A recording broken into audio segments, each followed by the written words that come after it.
Hi everyone, I'm Carax and welcome to the fourth or the fifth video in my NMG Novice Speedrun Guide series.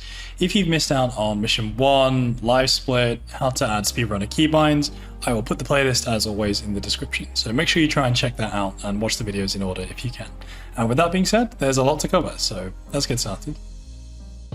One quick thing I want to touch on is if you open up your Live Split, make sure that when you right click it and go to the Compare Against tab, that the two boxes that are ticked are Personal Best and Game Time.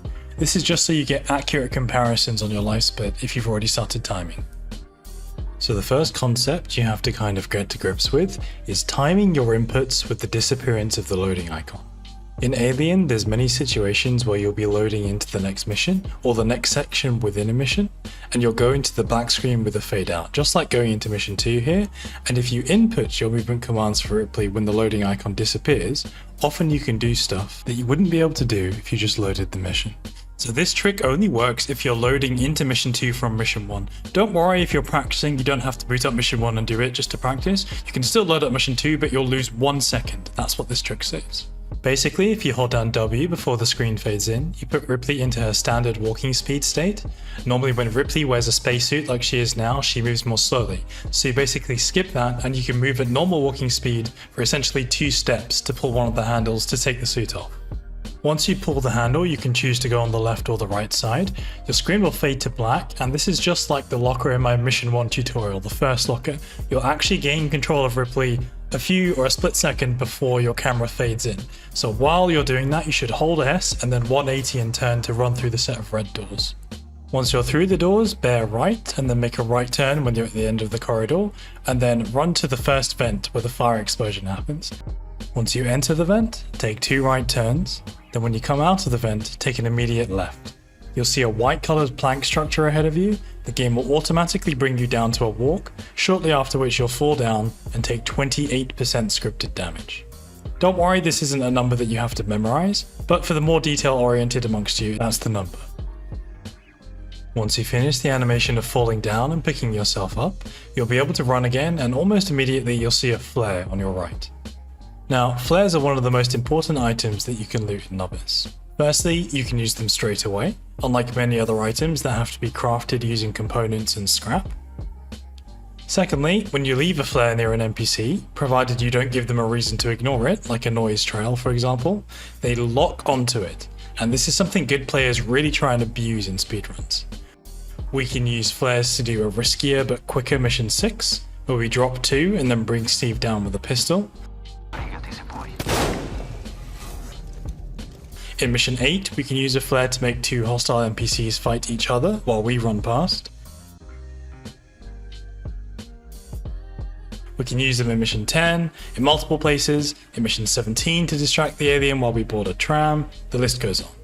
So all this boils into tip number 2, which is if you see a flare, pick it up.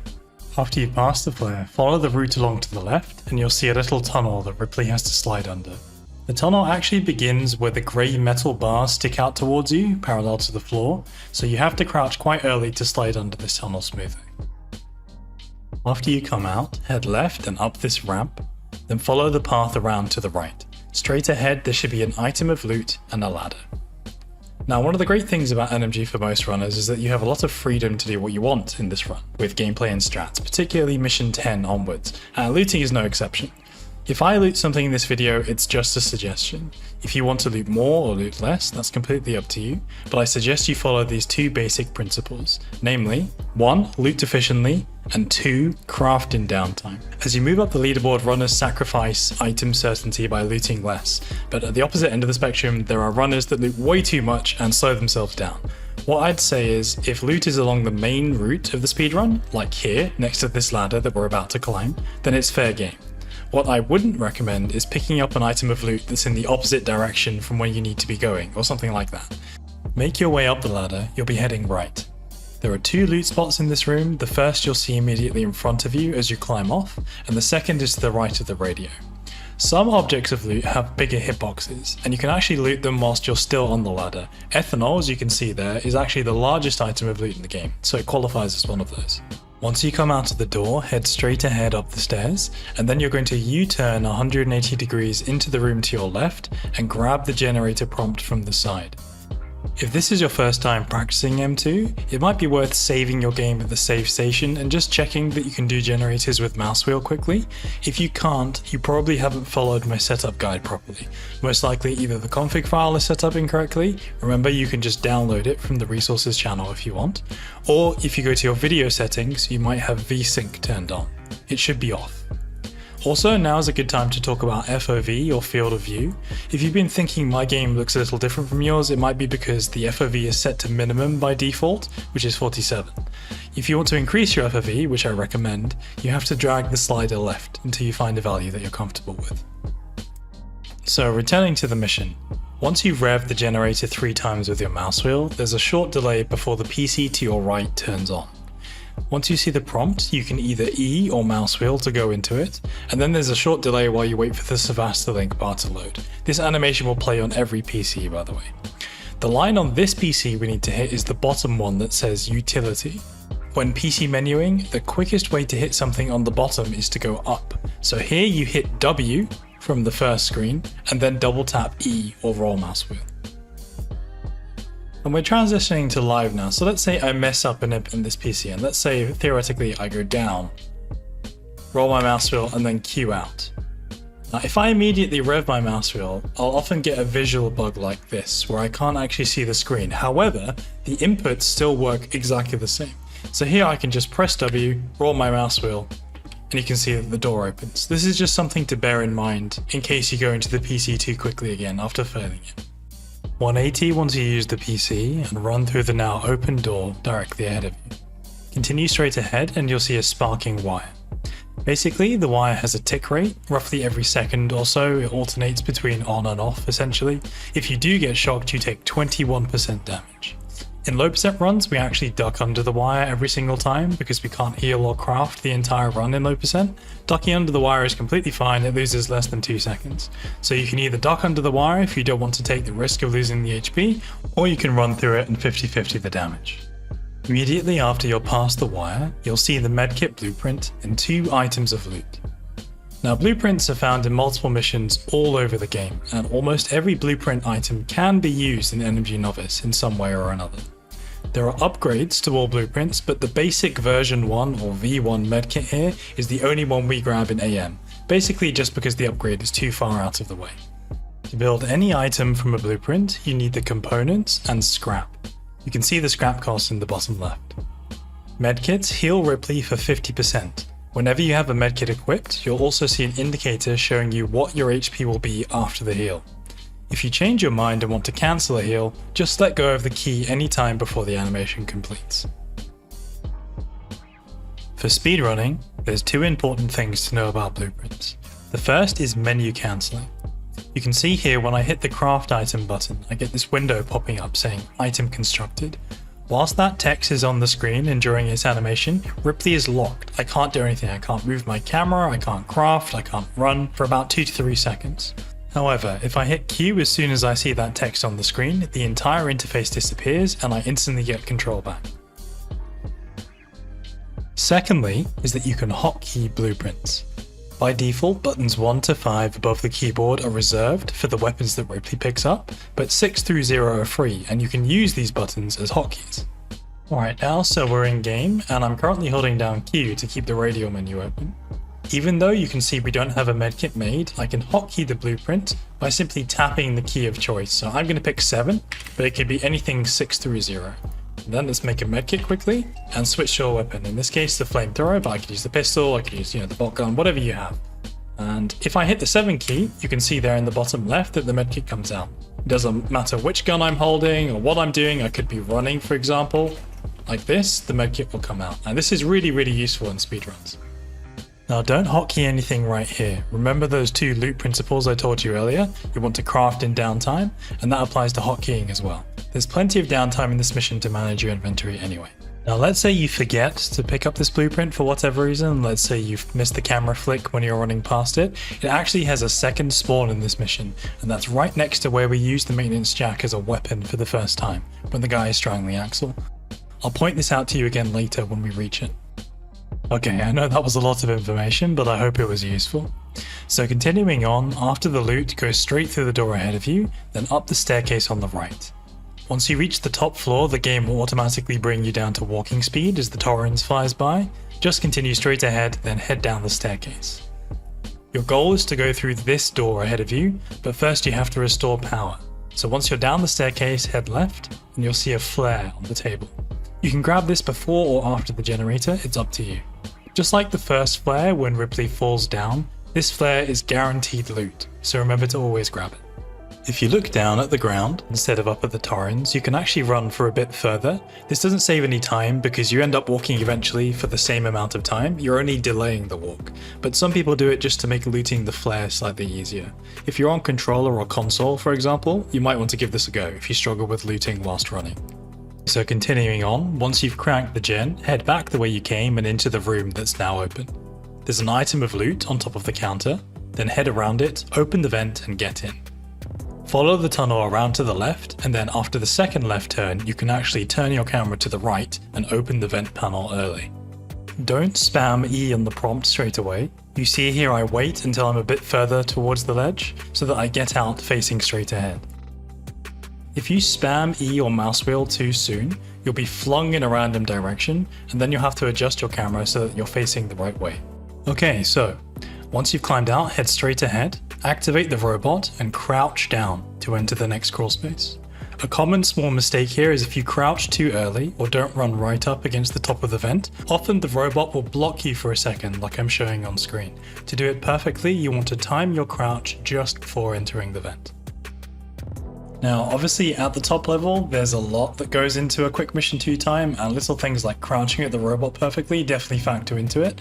It's sort of 0.5 seconds here, 1 second there, you get the gist. I would love to go over every, pre-crouch, every turn, all the tiny things, but unfortunately if I did that, the guide would end up being 1 hour long. So I'm just going to say, as a general piece of advice, the best thing you can do if you're trying to polish up your mission 2s is to side by side your run with the current world record, current second place, current third place. Just thought I should get that out of the way now.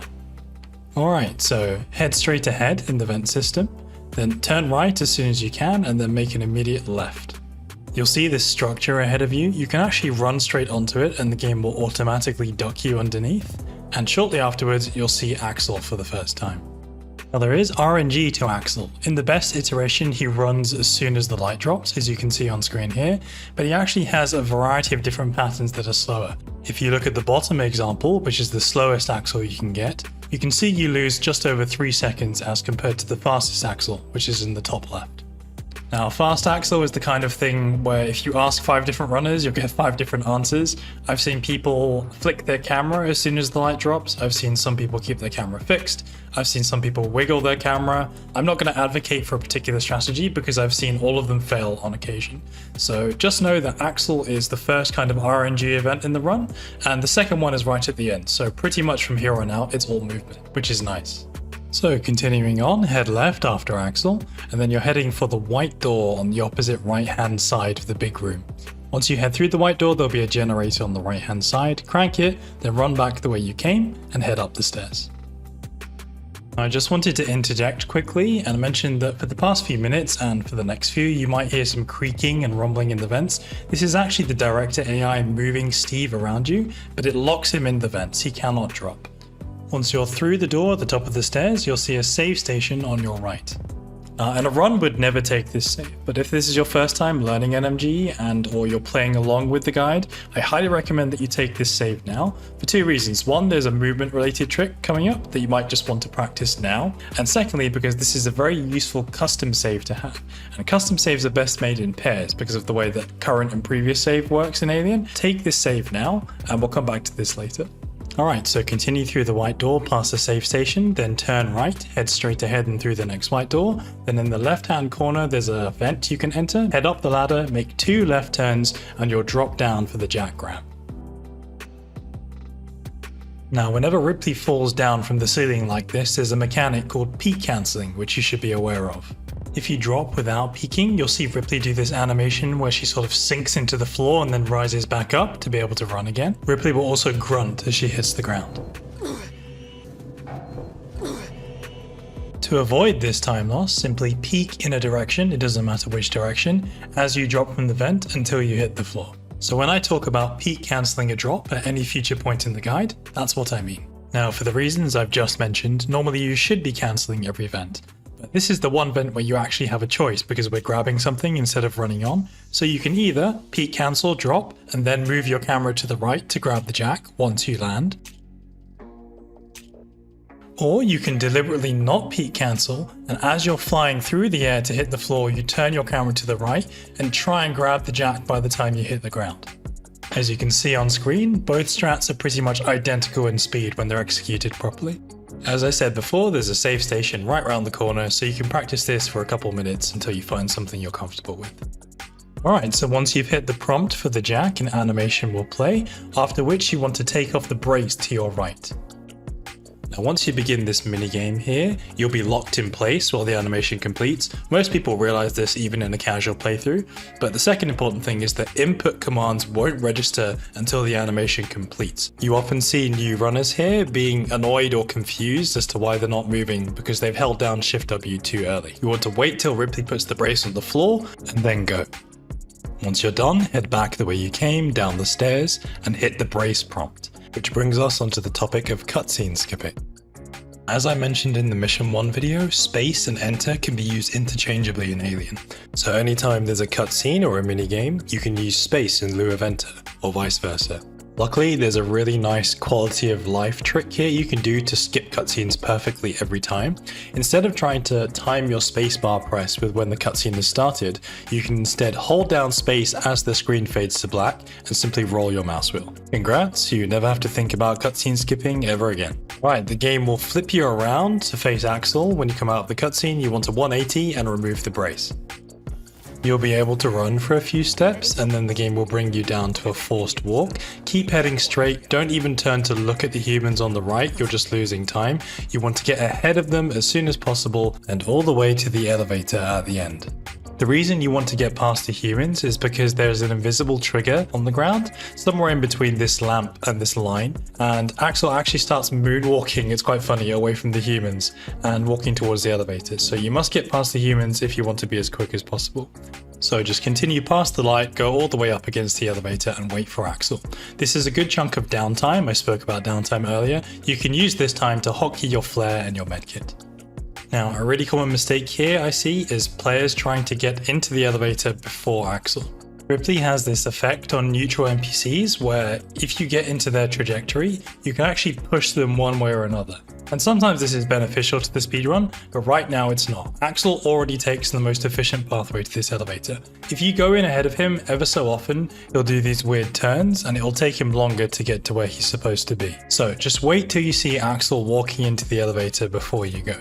Stand in front of the green button and after a few seconds the prompt will appear, hit it, then turn around to look at Axel. One important thing to note is that the game will randomly place you into either a walking or a running state here. Don't worry, it won't affect your time at all. The next section is entirely dependent on the way Axel moves, and he always walks the exact same route, the same number of steps, and does the same animations.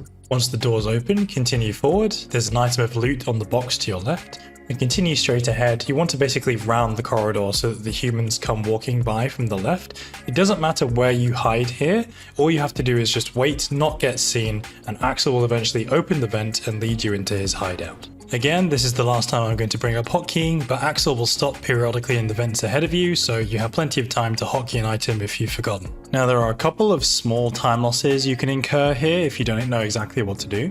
The first thing is to get past Axel.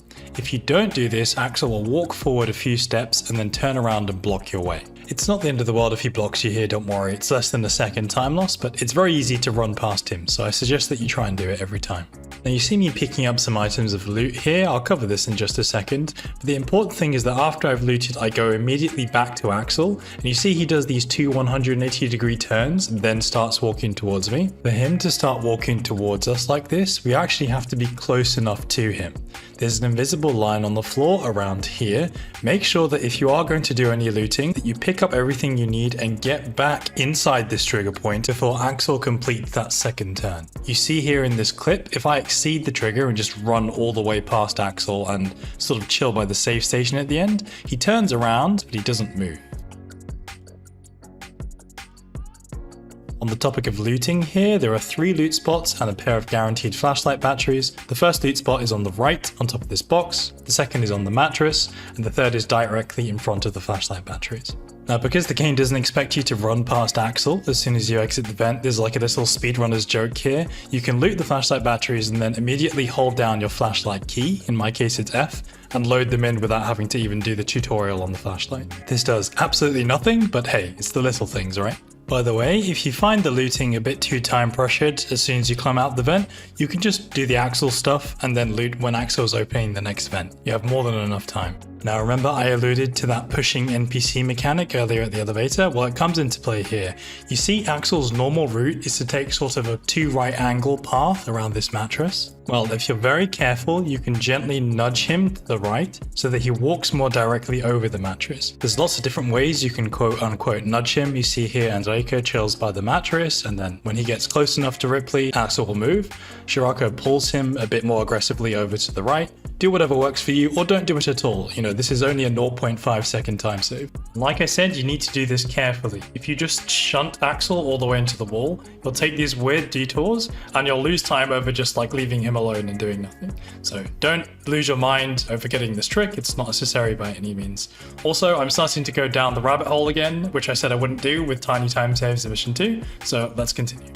Alright, we're going to speed this up now. After Axel tells you to pick up the flashlight, do so, then he's going to turn around, open a vent, climb in after him. Flashlight battery loot spots are essentially useless, so I'm not going to cover the ones that are in this room. What you want to do is bear left when you exit this vent, and then shine your flashlight on the vent that's spray painted with red graffiti. When you see the line, "Axel, is this it?" from Ripley, you'll know you've done it and the objective will update at the top. Then you can turn off your flashlight if you want. I sometimes leave mine on, and then Axel will make his way over to the vent, open it, and you'll climb in after him again. Axel and Ripley will talk back and forth a few times, then you'll round a corner and see a pack of hostile humans through the grate. One important thing to note here is just keep Axel somewhere on your screen. He doesn't need to be front and center, but if he's not on your screen, he doesn't start moving when these humans round the corner. It's just one of those weird things in Alien where an NPC behaves slightly differently if they're not being looked at. Now, just like before, if you're a new runner playing along with the guide or watching this and you're going to play M2 in a second, save at this save station. And now we're going to go over custom saves. Now I can understand if you're new, let's say you're less than 100 hours into learning the speedrun and it's all quite new to you, that you might prefer just loading mission saves, and playing a mission from start to finish is definitely not a bad thing. But once you know the routing, custom saves are such a good way to just get quick, efficient practice, and you'll zoom ahead of players that are just playing mission saves over and over. I had no one to teach me this when I was new, so I'm going to teach it to you. Plus, when you know how to do it, it literally takes like 10 seconds to do from start to finish. So it's worth knowing even if you don't plan to make these right now. Okay, so the first thing you want to do is open up your Steve and hit the green button in the top right to open your remote folder. I already showed you how to find this folder manually in my setup tutorial video. Like I said, watch these videos in order to get the most out of them. I'm not going to go over this again. Right, so this remote folder is where your config file is stored. You already have your Speedrunner keybinds if you followed the setup video. And you see these 2 folders called CHSV00 and CHSV01. These actually correspond to your current and previous save when you go to the main menu in Alien. The second thing we're going to do is pin our remote folder. So you see on the left hand side, it's here, right click it, and there should be an option that says pin to quick access.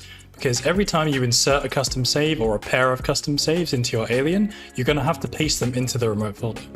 Second step after this is to copy these 2 CHS files and then go to your desktop. So you see here on the desktop, it says Alien Isolation. That's because we made a folder, right? If you were following my setup tutorial video, you've made a folder already.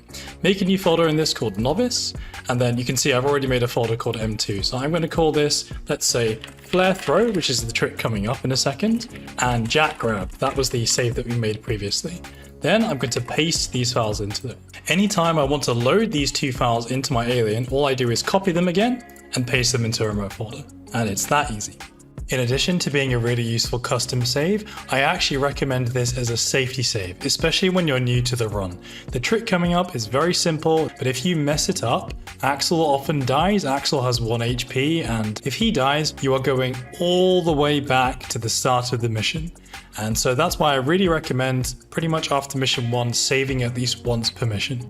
Okay, so as you come out of the vent or after your save goes off, light the flare and run to the doorway. You want to throw the flare as soon as you cross the line for the doorway, and then stop running and switch to a mechanic called crouch hopping, which I'll explain in just a second. The idea being that the sooner the flare leaves your hand, the sooner it lands, and the sooner this pack of humans gets pulled towards it and out of your way.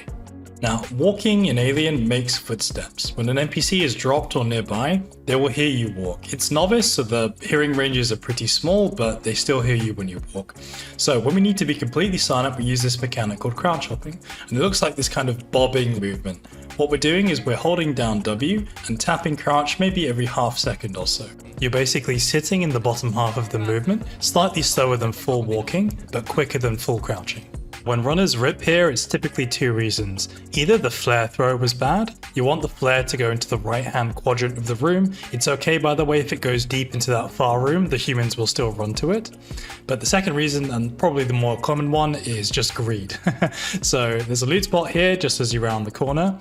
You see these kind of square tiles on the floor? Well, this line approximately is a good indicator of when you can run. If you run too early, the humans will fire and shoot at you, and most likely they won't kill you, but there's a very good chance that they'll kill Axel as he runs to follow you. So it's better to play it safe. You can learn to push this as you get more comfortable with this section of the game. Continue running down the corridor until you reach the blue barrels. There's an item of loot on top of them, and then anywhere between the blue barrels and the back wall here, you can turn around to look at Axel, and we're going to manipulate something called Axel warp here.